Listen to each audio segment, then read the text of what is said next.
All right, traders, welcome to today's recap. This is Christian from Hertz, Tribeca Trade Group, and today is Tuesday, March 9th. Risk disclaimer in front of you. Everything that we're going through is for information purposes only, education only, not giving out any advice or recommendations, but here is the full risk disclaimer if you want to read through. So another wild day, and where to start for the day? I guess obviously Qs rebound pretty nicely, and big move in the overnight session where yesterday we had the Qs finish on the low of the day. The market finished on the low of the day. So very difficult when that happens to add a lot of risk. Unless you're doing for the long term, then it's a little bit easier because you think, hey, this is a good dip for the long term.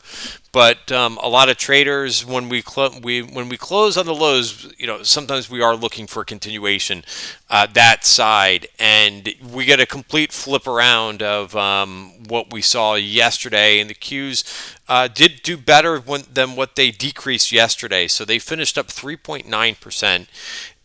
But then if you look across things, things kind of faded at the end of the day. The Dow was only up 10 basis points. So again, that it's pretty crazy because if you look at the difference between the what the Dow did yesterday and the Qs and what the Dow did today versus the Qs, there is a let me just make sure I have that right. Yeah, a 3.8% differential. Yesterday, the Dow finished up better than 3.8% than the Qs, and today it was the other way. So just very inconsistent markets right now. And if you're a trend trader like I am, it's a little bit of a whirlwind because you're probably experiencing and if you're being disciplined, getting stopped out in some trades, and then obviously the rebound today, Qs were the strongest, and even at the end of the day, I was actually thinking kind of if we look at the 5-minute bars for the S&P and the Qs, but really the the S&P gave most of it down, and the Qs held in there a little bit better, right? I mean, they gave back some of those gains at the end of the day too. So so besides this crazy differential day to day, and there's some, we've talked a lot about value versus growth, and actually the Qs versus the Dows. I showed that chart yesterday, but yeah, it's pretty remarkable, right, to see those types of splits, 3.8% back to back, one positive. One for the Dow, one for the Qs. Unbelievable. Meanwhile, not the S&P, but the IWM small caps finished up 2% for the day, and the S&P, even though giving back a lot of those gains, they did finish back, or intraday gains, I should say, did finish up 1.4% for the day. So before we get into sectors, we'll talk a little bit about that. Let's start with the S&P. I always like to kind of start with the S&P, but here is where we opened, and yeah, just a tough go of it. To see this kind of crumble like this at the end of the day, there was a decent MOC imbalance, but you're talking about giving back what, about 60 basis points there at the end of the day. So to me, that's a little bit disappointing because I sent out a member video at 2:00, just quick 10-15 minute, and I was saying, hey, I'm not really doing too much here at the end of the day because I just want to see how things close, and it's tough. It's tough to say, to kind of sit on your hands and just wait and then say, wow, look at what happened there at the end of the day. That's not all very encouraging either. So the nice thing about today is if you've had some positions on where you've been underwater, you were able to kind of, get that bounce chance to say, okay, let me recoup some of, things that you may have been underwater and been able to get out of them comfortably if you made that decision or not. That was one of the things that I mentioned in the video is that, hey, take advantage of this bounce. And, one of the things that I keep saying is one day is not a trend. Right? I said this last week, too, the way that we closed on Friday. And then, of course, we undid a lot of it. yesterday. So right now, with the way that this market is moving, I don't think that you can really hang your hat on too much. One of the things that I've been talking about the last couple days is the 1 hour chart and talking about, the short-term trend. So this, it's a good thing. It's a good thing, but it's not a great thing. It's a good thing to see us get back above. You can see I've got this DTL, as everybody likes to say these days, down trend line. And we did climb above it, and I did put this out on Twitter. I said, well, it's great for us to get above the down trend line, but we really have to get above 3904. So you could look, right around there. I thought was a good time, and I did say it in the room. I said, make sure you're taking some profits because we've had a nice rally and we're getting into resistance. So the MarketWebs indicator that we use, right? MarketWebs indicator, it's based on value areas, so price, value, price, volume, and time, and it gives just really excellent support and resistance levels. So what I see is we're still in value for the week, and who knows? Hopefully we can kind of build off of today, and that's what I'm hoping for.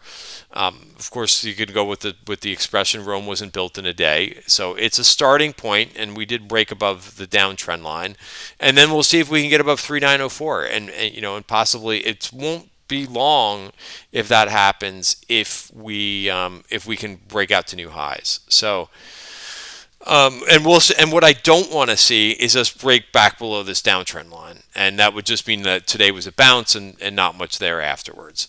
Let's go over to the Qs on the 1 hour chart. So I sent out, if you're not a member, I did send out a video to members talking about what I basically like to look for with these 1 hour charts. It really helps me define the short-term trend, and this 200 period moving average is pretty key for me. So that's why I'd like to see price above it, not below it. That means that we've got a short term. If you're trading on more shorter term, then we've got a short term downtrend when that takes place. All right, so let's move over to the Qs. And the Qs are met right with that downtrend line. So we rallied right into that. So I don't know if you could really, I'll use the same expression here, but I don't know if you could really hang your hat on today's bounce in the Qs. Like I said, I think it was a good place to get out of some things and see if some things can have some follow through to it. The other thing that's been pretty noticeable, someone put this in the trading room yesterday, and which is completely true to me, is that a lot of growth names and tech names have all basically moved together. What I would like to see is now that we've had this correction in growth and tech and the Qs, is for some single stocks to kind of separate a little bit, right? Let's see which ones are the weaker ones, right? And kind of, end up really not showing any strength and kind of falling back, giving back the bounce. And let's see if there's ones that will actually separate and show some relative strength. That's kind of what I'm looking for the remainder of this week, and see where we can spot those trading opportunities. Because again, one day is just not a trend, right? And it's really tough. Like Tesla, for example, had a monster day today, right? But look at where it rallied into. Right into that trend, right into the 200 period moving average. Do you think it's by accident that it just stops there? I don't think so. I think that's the distinguishing line between a bounce and a change in trend. So amazing day, up almost 20%. But if you put this in perspective, so if you caught this, congratulations to you. If you caught the move in Tesla today, but if you look at the last, basically week, I even gave it a little bit of the benefit of the doubt, and I included last Monday. But Tesla's flat for the last week with a 20% move today. It's flat for a week. 1, 2, 3, 4, right? 1, 2, yeah, about 7 days. I went back to measure this to the end of the day on the 26th. So it's pretty crazy to me to see these types of moves like this, up 20%, and it just gets you basically back to flat for the last week. So, and it's tough too, because if you're a big Tesla fan, you've had to been adding the whole way to basically get you back. Again, unless you're day trading and you put a trade on today because you thought it was there was some momentum in it and you thought enough is enough. But I'm telling you, it's this is not easy. So, I don't give advice or recommendations in these videos, but I would say basically what I said a little bit in the end of day video is try not to just stick your neck out here and make a call.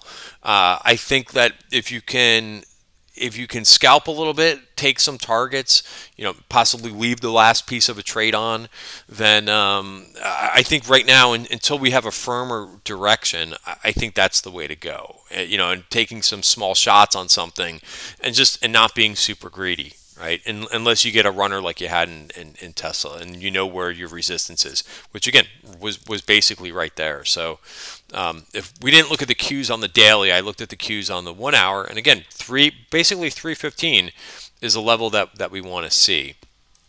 So yeah, looking at this, we are above the 5-period moving average, right? So that's a little bit of a baby step, but we'll see where this goes. One other thing that kind of stood out like a sore thumb today was there was a decent amount of put buying in the queues towards the end of the day. And if you look at the put call ratio today, it was quite skewed to puts. So not the usual what you see when we bounce like this and have a nice relief up day. We want to see follow through. And we'll see if we get that tomorrow. But I'll tell you what, it wouldn't be surprised me if we take a step back tomorrow too. I just think this market is just too difficult to really go long anything in particular. In decent size. I keep trying some trades here and there, and trying to be super disciplined with doing them, and sometimes I do get stopped out of a trade that ends up working. So it's a little bit difficult. I took my profits in one trade that I added on Friday, the medical devices ETF. I took that trade off. Starbucks, I made a little bit of mistake in Starbucks with the wrong maturity, but Starbucks trade worked pretty nicely. But I just kind of read the writing on the wall and saw that it was giving back profit. So I wanted to start a swing trade today in Starbucks, thinking that this thing can kind of push higher. It's kind of more of a reopening type theme, which is what I'm looking for. But if it's not going to cooperate, it's not going to cooperate, and I could always get back into it tomorrow. And that's why you see me basically take targets in the short-term calls, 240 for 173. So this was a nice little trade. And again, what's nice about this is it's not like trading Tesla in options. They're just a little bit easier, right? They're not as expensive. It's a lower beta name, and here's where I kind of started to switch over. I said legging or scaling in, and I just said screw it. This is not worth it. It's not worth it right now. So just so I did this too with this is one that actually worked a little bit. Wow, it actually closed on the highs today. Cloudflare. So I had tried this one, and I didn't like that it was getting rejected here. Try to get into value and then got rejected and hung around here. So I gave up on it, and it actually broke into value here. So that's a nice close for that. So, maybe this rallies back up into this region, which is still tricky because I don't think that this is reversing trend. It's too early to call that, but nice for a scalp trade. Another one that I was looking at today was Digital Turbine, but Digital Turbine is just a inside day today. It's crazy, right? Up 15. You look at this, you're like, hey, this stock's up 15% today. What a huge day! And then you look at the chart, and I wouldn't buy this after that day. So how much was apps down yesterday? But that's not what we want to see, like in terms of a technical. It was down 16%. How does that work? Looks like it was down a lot more than that. I guess it tried to rally. Maybe that's why you have such a big candle. But this is just an inside day, right? So that just means kind of continuation in the trend. So that's not good looking. I'll tell you one that is good looking is the CALX. We've talked about this one a number of times. It's a software name, but it's just bucking the trend and out to highs, and it held up very well under the volatility. So very strong in that space. What else? Again, I'm very quick with, like, if I don't see it materializing, Square's not a cheap play in options. I probably would have done better with this one if I would have stuck to stock. It hesitated a little bit, and I went out to grab lunch, and I said, you know what, this thing just is not breaking out higher like I wanted it to, right in here, and I think I ditched it. So I don't think I would have really made anything on options because it just didn't move fast enough. The semiconductors were interesting for the day. MRVL was the name that saw the most option activity, but it's tough too because you would have had to chase this thing on the open, and then it went up a little bit less than $1. And this is a tough chart too. You could use, I think at this point, the 200-day moving average as your stop and see if it fills the earnings gap. And I remember, I don't think they had bad earnings, Marvell Tech, but a lot of options went up. I think for the semis, which a couple names saw some call activity today, this one actually saw the most activity. Nvidia saw some calls too. That one gets back above the 200-day moving average, so similar situation there. You could use the 200-day moving average. It's just going to be, I think, kind of difficult to see if this thing really reverses trend. I think maybe taking a target, or taking profits once it gets to that breakout. Maybe if you're lucky up here. So we'll see for that one. AMD also saw some calls, but I still think the AMD chart is really challenged. And this had issues before. When all the semis were breaking higher, this was actually lagging and making lower highs. We could look at the two if you don't believe me, but SMH made a high right on 216. And where was AMD? AMD was breaking down, so that and making a lower high. So that's not good. Even though I like AMD, I think it's a great company, but there's something that wasn't right here with the rest of the group breaking higher and this one breaking down. That's called relative weakness. All right, so and that's it really. Like I added to a couple things. I put on a couple things like call spreads. I put on a TDOC call spread just in case it wants to bounce a little bit more. This way I don't lose that much, right? It's a lot easier to play a call spread versus outright calls. The outright calls are just too expensive. But call spreads, I can only lose. It's good risk to reward in my opinion if things want to bounce a little bit more. So we'll see. Another area that I was watching at the end of the day was biotech, which is was again the first area of the market, first group to really break down. So I like to see, sometimes it's one of the first ones to kind of lead us higher too. So up 4.6%. I'll be watching that. There was I saw one small call buyer in this, but really it's this one. If you want to write down this level too, it's got to get over 143. Call it 143 and a half. For confirmation that that's turning, the corner. So want to see that breakout of value. So that's the story with XBI. One of the a trader in the room was trading this FLGT. Again, just didn't close very well. So it is breaking above the. It's closed right at the 50-day moving average. It's not a bad looking chart, and you know where to get out of it. And again, you really have to size these things appropriately, these biotech names, because they can move 10. This name can move 20, 10, 20, $20, no problem. So you can't, always important to look at what's known as the average true range, incorporate some volatility measure into your position size. You can't put on the same dollar amount, in my opinion, of this name versus, let's say, even the ETF itself. This is just much more volatile, right? So more volatility, less position size, right? Basic risk management. All right, and one other name too that I thought was interesting today, which is a name that I've been underwater in, and I restructured the trade today. We'll see if it can kind of. So this is not a bad, this is a nice close and progress. I chuckle because it looks good now, but like we're just operating where things are very very wishy-washy, whipsaw, whatever word that you want to describe. So I think I've got a couple plays on, but I think overall, still keeping a big sizable cash position here is important.